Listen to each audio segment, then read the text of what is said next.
This is a very short video about the problems I was having with the Drift XL Pro, which I bought about 12 months ago, together with the recommended microphone with a screw-in adapter that Drift sells as an accessory.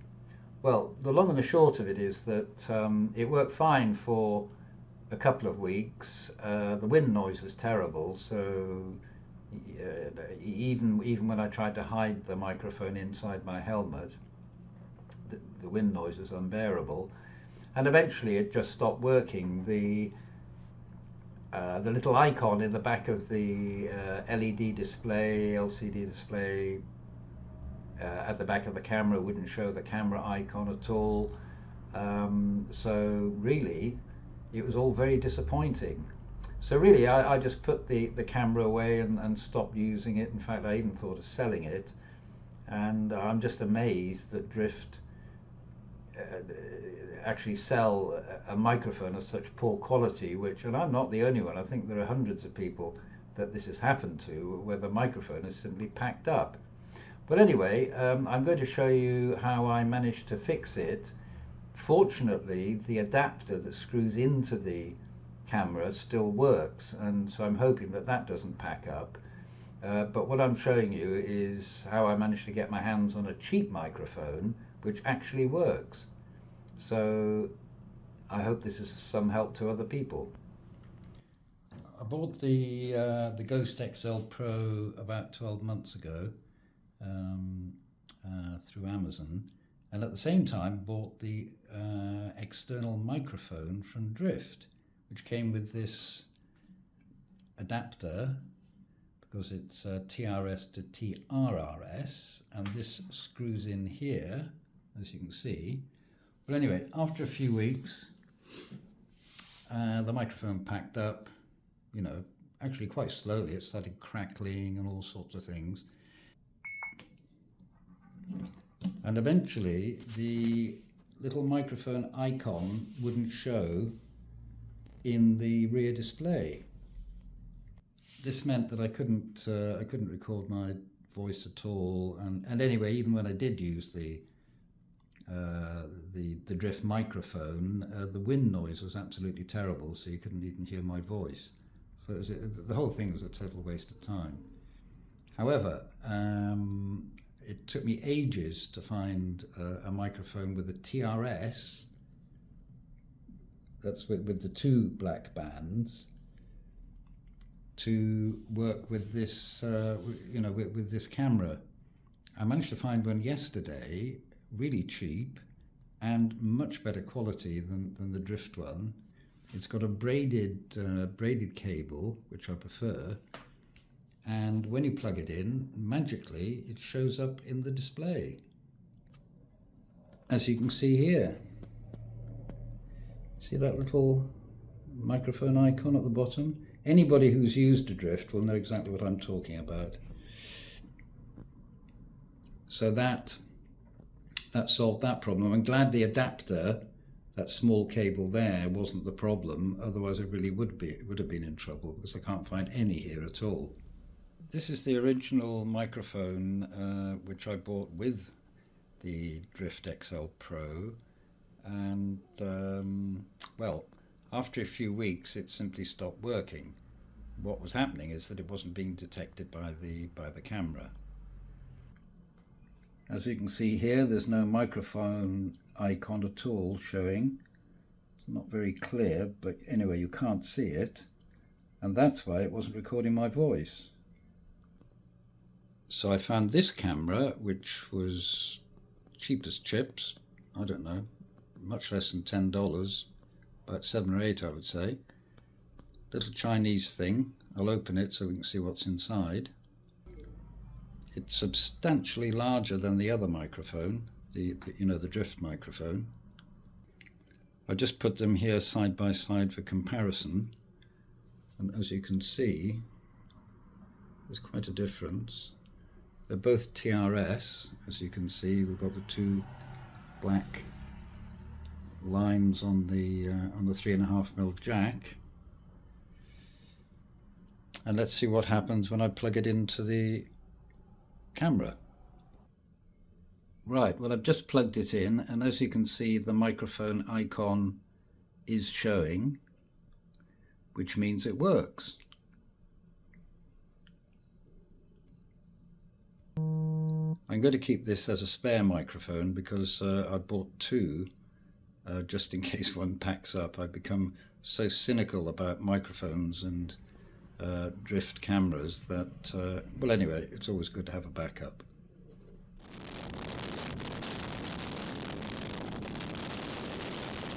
This just shows where the tiny little icon is on the rear screen of the XL Pro. I've highlighted it in red so you can see it easily. So if that's showing, there's no reason at all why your voice shouldn't be recorded. Right, this is another test with the new microphone, which cost about $5. This time I've got the microphone tucked right inside the helmet, and the sensitivity setting at 3. I've got a couple of chores to do, so I thought I'd take the opportunity to try this out.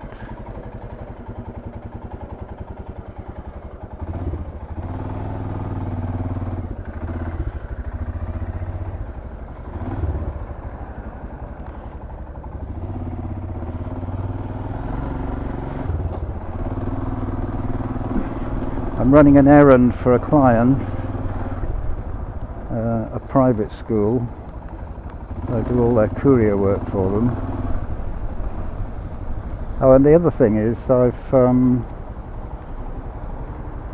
put some tape over the internal microphone of the XL Pro. It's a tiny little mic at the bottom of the bottom front, and I'm never sure whether it actually switches off when you connect the external mic. So we shall see. And I've also found somewhere that sells dead cats, or as they describe them, dead kittens, which does sound a bit peculiar.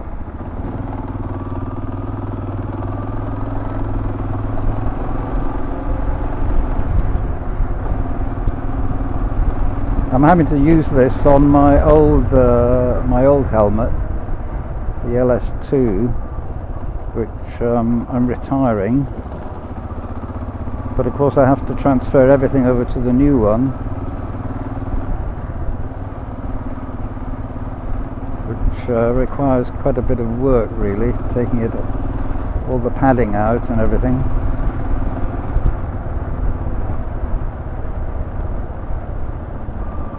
Because I've got the Cardo communicator attached as well, which has got a flexible boom mic, which is really handy, that I can attach the drift microphone to.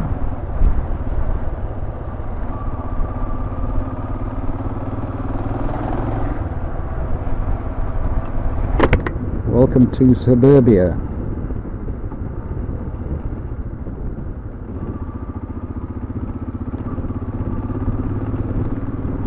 Well, I'm glad I'm doing it now, because I left it till 4 o'clock. This place would be packed with cars, parents collecting their kids from school between 3:30 and 4. And anyway, I'm depositing a check in a bank. It's not my favourite task, I must admit, because you sometimes have to queue up for hours, and I mean hours. But I have some tricks. I normally leave it, the banks close at 3, so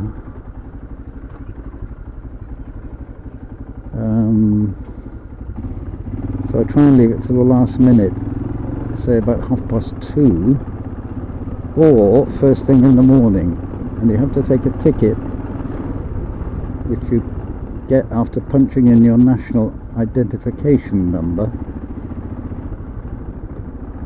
and then wait your turn. But it's not as simple as that, because it throws up all sorts of different numbers. Some are for people who are not clients, of which I'm not, and the ones that get priority are the elderly, the disabled, and those who have accounts there. So you could wait quite a long time. But I've worked out some pretty cool systems whereby I'll grab several tickets by using lots of other people's different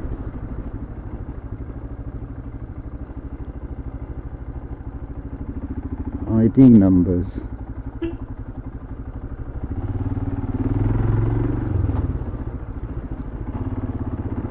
And then go outside and mooch around a bit, and then come back and see which number comes up.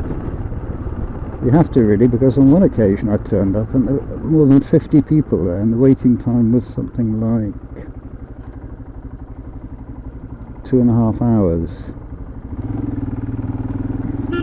which is no fun when you've got other jobs to do.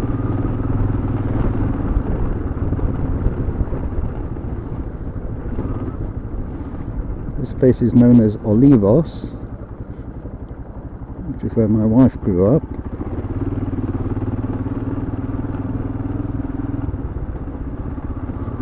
Well, the difference between these two helmets is amazing. The new one, it dampens out the sound incredibly.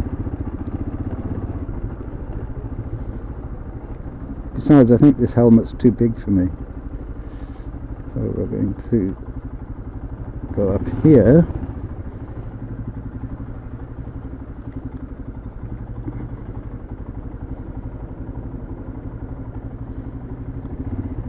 And here.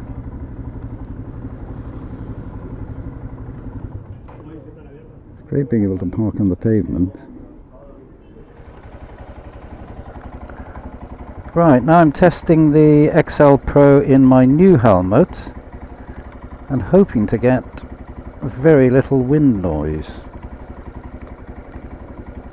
Good gloves, these. What are they called? Richer. Aqua shell. Supposed to be waterproof. Super fabric.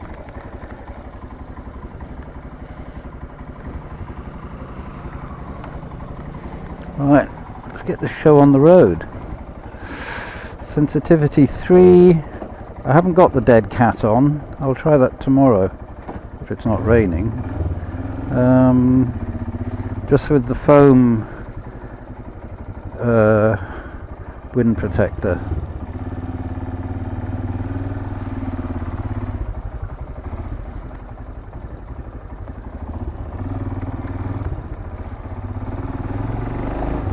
Oh, it's a lovely day today. It's very spring-like.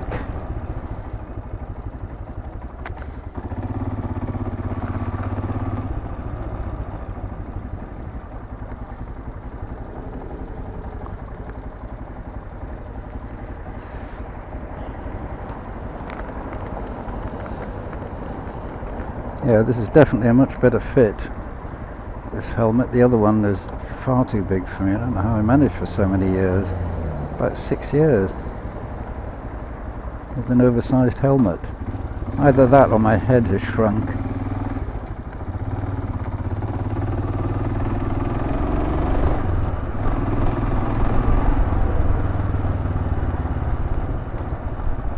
I'm surprised the motorbike dealers aren't open on Saturdays, I must admit. It's the one day when people have a chance to look at them. Well, they're open on Saturday mornings, but not I can never find that visor switch.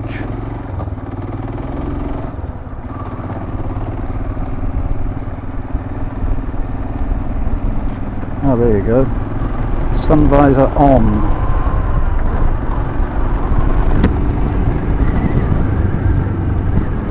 visor closed.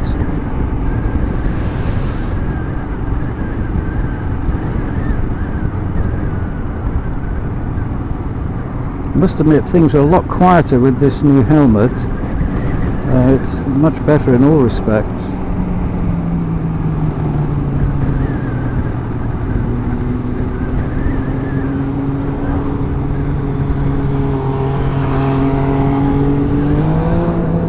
Go on mate, enjoy yourself.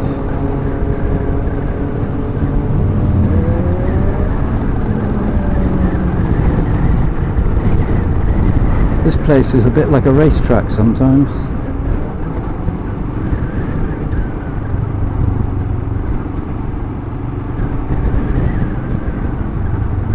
Especially on the weekends when people are showing off their new toys.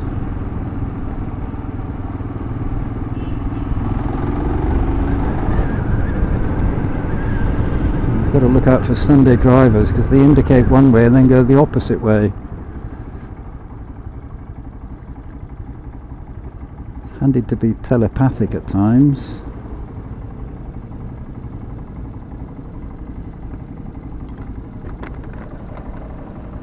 Oh, and I've also fitted the pin lock demisting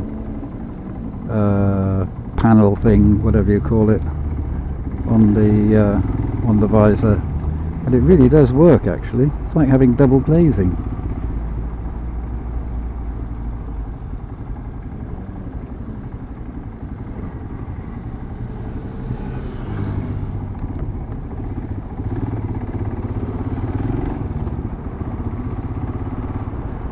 Although it's not cold today, but so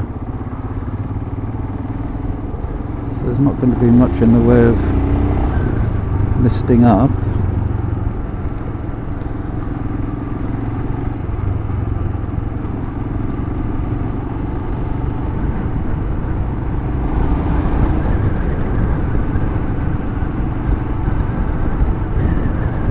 Well, I'm expecting that there'll be hardly any wind noise actually.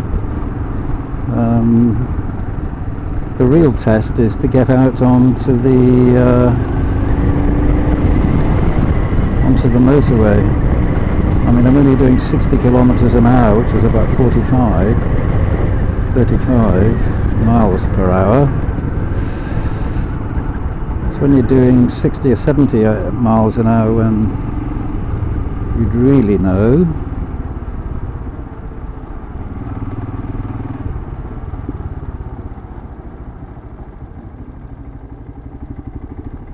Now, a lot of people turn left here, which is why I go in this lane.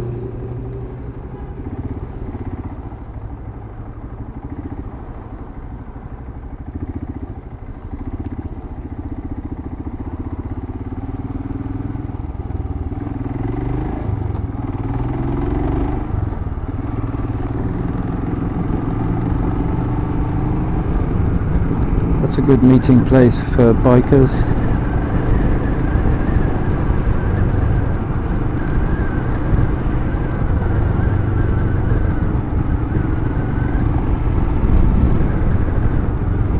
CF Moto. Moto Morini has gone.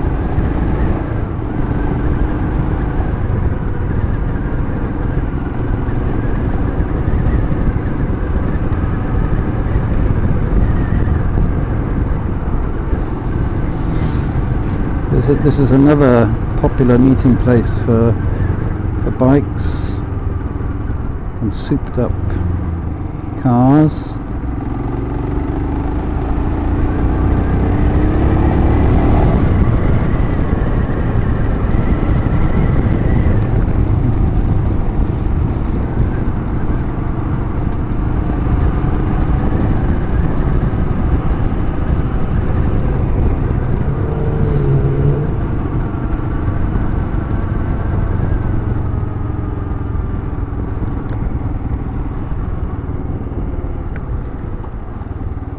Popping into the supermarket very quickly.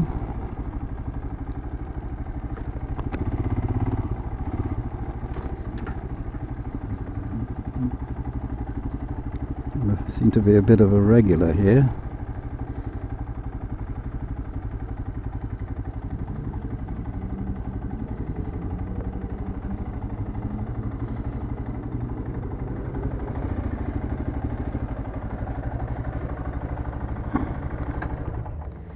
Right.